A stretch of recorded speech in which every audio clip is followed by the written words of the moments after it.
السلام علیکم ورحمۃ اللہ وبرکاتہ۔ کام کی مصروفیت کی وجہ سے آپ لوگوں سے آج ملاقات نہیں ہو سکی، بجائے اس کے کہ ایک دو روز اور میں ذرا بزی ہوں اور پھر ایک طویل درس کے انتظار میں آپ کے 3 دن نکل جائیں، 4 دن نکل جائیں، تو میں نے کہا کہ مختصر سا درس تو کم سے کم آپ کو دیتے چلیں۔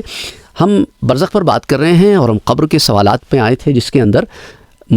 جو ملائکہ ہیں وہ سوال کرتے ہیں اس شخص سے جو قبر میں ہوتا ہے، میت ہوتی ہے، اور سوال وہی رہتے ہیں، چاہے مشرک ہو، کافر ہو، مسلمان ہو، دہریہ ہو، عیسائی ہو، یہودی، جو کوئی ہو، سوال وہی رہتے ہیں کہ مر ربک، ما دینک، اما کنت تقول فی ھذا الرجل، یہ سوال رہتے ہیں۔ اچھا، اب اس میں نے آپ سے ذکر کیا تھا کہ جو نیک ہوتے ہیں، جو اللہ والے ہوتے ہیں، تو ان کے لیے معاملات آسان ہو جاتے ہیں، اس پر ہم نے بڑی تفصیل سے بات کی تھی، اور ان سے کہا جاتا ہے کہ اب تم آرام میں ہو اور آرام کی زندگی میں رہو یہاں تک کہ تمہیں پھر سے اٹھایا جائے۔ تو اسی لیے ان روایات کو پھر ہم نے بڑا دیکھا تھا۔ تو نم کا نومت العروس کے جو لفظ آتے ہیں کہ پہلی رات کی دلہن کی طرح سو جانا، پہلی رات کی دلہن سوتی تھوڑی ہے، وہ تو انتظار میں ہوتی ہے کہ محبوب آ کے کب جگائے گا۔ تو وہ سونا کیا ہے؟ وہ آرام ہے کہ سیج لگی ہوئی ہے، آرام سے بیٹھی ہے اور انتظار میں ہے کہ کب قیامت آئے گی اور کب وہ وقت آئے گا کہ میں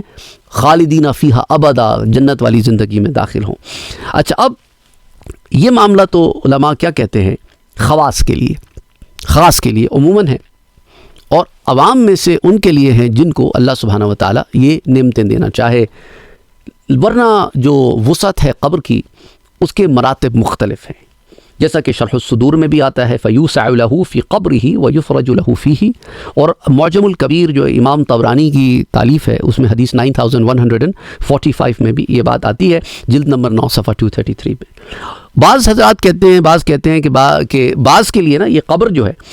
بلکہ بعض روایات میں یہ آتا ہے کہ بعض لوگوں کے لیے جو قبر ہے وہ 70 ہاتھ لمبی کر دی جاتی ہے، چوڑی کر دی جاتی ہے، یعنی ایک ایکسپینشن، 70 سے مراد 70 نہیں ہے، 70 مراد بہت بڑی کر دی جاتی ہے، بہت وسیع کر دی جاتی ہے۔ اور اس کے پیچھے جو روایت حضرت قتادہ والی ہے کہ وَذَكَرَ لَنَا أَنَّهُ يَفْسَحُ لَهُ فِي قَبْرِهِ 70 ذِرَاعًا، کہ 70 ہاتھ لمبی کر دی جاتی ہے۔ صحیح مسلم کتاب الجنہ میں روایت آتی ہے، حدیث 2870، اور ایک اور روایت جو سنن الترمذی میں آتی ہے ثم یفسح له فی قبرہ 70 ذراعا فی 70، 70 اس کی قبر جو ہے وہ بڑی کر دی جاتی ہے۔ سنن الترمذی کتاب الجنائز میں حدیث 1073، اور نبراس میں صفحہ 208 پر 70 ذراعا فی 70، یہ طول اور عرض کے متعلق یہ نبراس میں بھی روایت آتی ہے۔ اچھا، اسی طرح بعض کے لیے جتنی وہ چاہے اللہ سبحانہ و تعالیٰ، جتنی چاہے زیادہ، حتیٰ کہ جہاں تک نگاہ پہنچے وہاں تک کر دے۔ اس کے اندر ہمارے پاس شرح الصدور کے پیج 126 پر فیفسح لہ فی قبرہ ما شاء فیری مکانہ من الجنہ، یہاں تک کہ وہ جنت میں اپنا مقام دیکھ لیتا ہے۔ اسی طرح اثبات عذاب القبر میں امام بیہقی حدیث 198 کے تحت بھی سے روایت کرتے ہیں۔ اور اسی طرح فیوسع لہ فی قبرہ مد بصرہ، شرح الصدور کے پیج 126 پر آتا ہے کہ اس کی قبر اتنی وسیع کر دی جاتی ہے جہاں تک اس کی نگاہ جائے۔ اور اسی سے متعلق ایک اور روایت جو ہے اثبات عذاب القبر میں امام بیہقی حدیث نمبر 32 کے تحت لاتے ہیں، جو جلد نمبر 1 صفحہ 39 پر موجود ہے۔ اور جہاں تک عاصی یعنی کہ گناہ گار اور نافرمان کی بات ہے، تو عاصی جو ہے وہ بعض پر تو عذاب ہوگا اور ان کی معصیت کے لائق ان پر گرفت بھی ہوگی،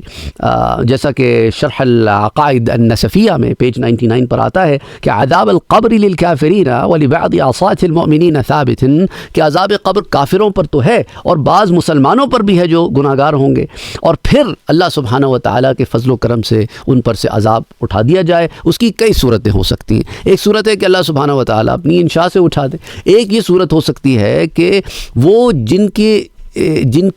کو فالو کرتے تھے، جن اللہ والوں کو، ان کی تعلیمات کو، اور جو راہ راست پہ لگے ہوئے تھے، سالکین حق تھے، سلوک کی منازل طے کر رہے تھے،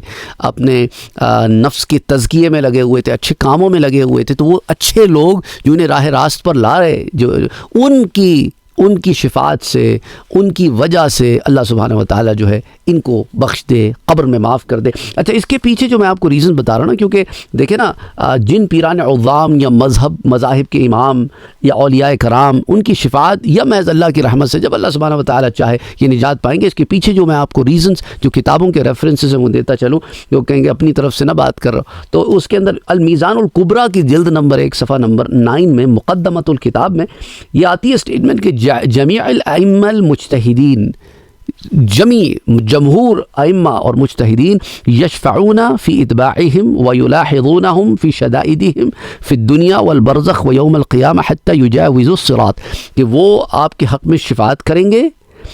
صرف آخرت میں نہیں بلکہ دنیا میں بھی، برزخ میں بھی، قیامت میں بھی، یہاں تک کہ پل صراط بندہ کراس کر جائے۔ ومقام آخر، ایک اور مقام میں اسی کتاب میں المیزان الکبریٰ کی جلد 1 صفحہ 53 پر آتا ہے، قد ذکرنا فی کتاب العجوبہ عن ائمة الفقهاء والصوفیاء كلهم يشفعون في مقالدهم ويلاحظون احدهم عند طلوع روحه وعند سؤال منكر ونكير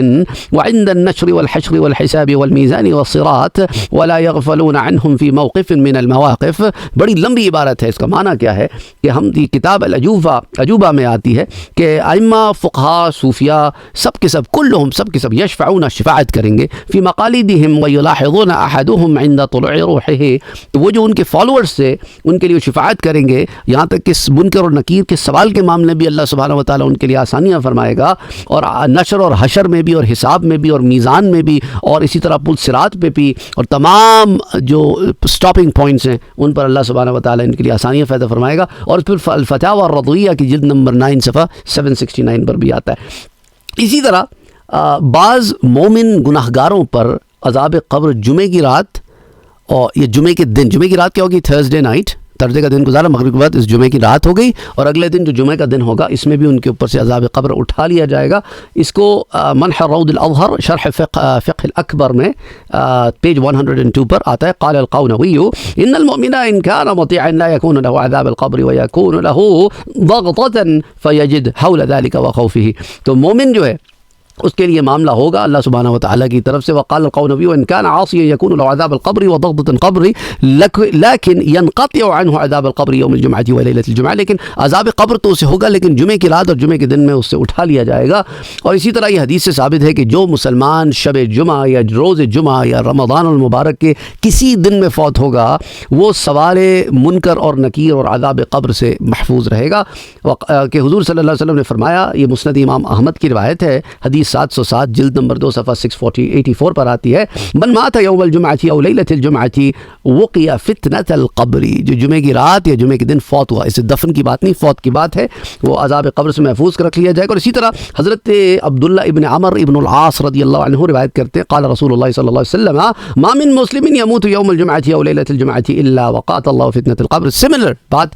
سنن الترمذی کی روایت کتاب الجنائز حدیث 1076، اور اسی طرح مسند امام احمد ابن حنبل حدیث 6593، اور المعتقد المنتقد میں صفحہ 184 پر، والاصح ان الانبیاء لا يسألون وقد ورد ان بعض الصالح الائمة كالشهيد والمرابط يوم والليلة في سبيل الله يأمن فتنة القبر فالانبیاء علیہم السلام اولى بذلك۔ اسی طرح جو ہے شہداء اور صالحین اور اسی طرح جو ہے انبیاء کے علاوہ جو اور لوگ ہیں ان پر بھی عذاب قبر کے توقف ان پہ نہیں ہوگا۔ اور اسی طرح المعتمد المستند میں ایک اور مقام پر یہ آتا ہے، والمیت یوم الجمعۃ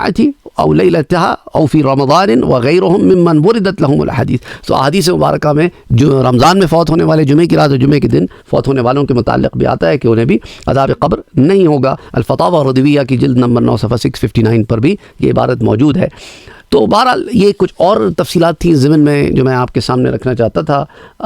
تو حدیث سے یہ بات ثابت ہو گئی۔ اور یہ جو ارشاد ہوا کہ اس کے لیے جنت کی کھڑکی کھول دیں گے، یہ یوں ہوگا کہ پہلے اس کے بائیں ہاتھ کی طرف جہنم کی کھڑکی کھول کے دکھایا جائے گا کہ دیکھو اگر تم صحیح راستے پر نہیں ہوتے تو تمہارا یہ مقام ہوتا، اور وہاں سے اس کی جہنم کی لپٹ اور جلن اور گرم ہوا اور سخت بدبو سے آئے گی، اور پھر اسے بند کر دیا جائے گا۔ پھر دائیں طرف ایک اور کھڑکی کھولی جائے گی جس میں اسے جنت کا اسے مقام دکھایا جائے گا، جنت کی اسے نعمتیں اور راحتیں دیکھے گا، اور اس کی جھلک دکھائی جائے گی، جنت کی خوشبو، جنت کی ٹھنڈک، جنت کی راحت، نعمت، یہ سارا کچھ وہ دیکھے گا۔ اور دوزخ کی کھڑکی جو ہے وہ جو کھولی گئی تھی اسے بتایا گیا کہ یہ تیرا مقام ہوتا اگر تو صحیح راستے پہ نہیں ہوتا۔ تو اس کے اندر بھی پھر جو تفصیل آتی ہے وہ حضرت ابو ہریرہ رضی اللہ تعالیٰ عنہ والی روایت جو ہے، جس میں حضور صلی اللہ علیہ وسلم نے فرمایا، افتح له بابا الى النار فيفتح له بابا الى النار فيقال هذا كان منزلك لو عصيت الله عز وجل۔ اس کے لیے جہنم کی طرف کھڑکی کھول دی جائے گی، اسے بتایا جائے گا تیرا ٹھکانہ ہوتا اگر تو صحیح راستے پہ نہیں ہوتا۔ اور اسی طرح حکم ہوگا افتحوا له بابا الى الجنہ، کہ جنت کی طرف ایک کھڑکی کھولو، فیفتح له، تو اس کے لیے کھولی جائے گی، فیقال، اس سے کہا جائے گا هذا منزلك وما اعد الله لك، اور یہ وہ منزل ہے تیری، تیرا مقام ہے قیامت کے دن جس کا اللہ نے تجھ سے وعدہ کیا ہے۔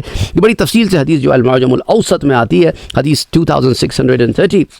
تو بہرحال یہ وہ مقام ہوگا کہ پکارنے والا پھر آسمان سے پکارے گا کہ یہ شخص، اگر وہ شخص جہنمی ہوگا اور وہ شخص جو ہے وہ ہوگا جو کافر ہوگا، مشرک ہوگا، تو اس کے لیے جو ندا آئے گی وہ کیا آئے گی کہ یہ جو کہتا ہے نا کہ ہائے ہائے میں کچھ نہیں جانتا، یہ جھوٹا ہے، اس کے لیے آگ کا بچھونا بچھاؤ، اس کے لیے آگ کا لباس پہناؤ اور جہنم کی طرف اس کے لیے دروازہ کھول دو۔ پھر اس کی جو تفصیلات پھر انشاءاللہ اگلی دفعہ دیکھتے ہیں۔ وما علینا الا البلاغ۔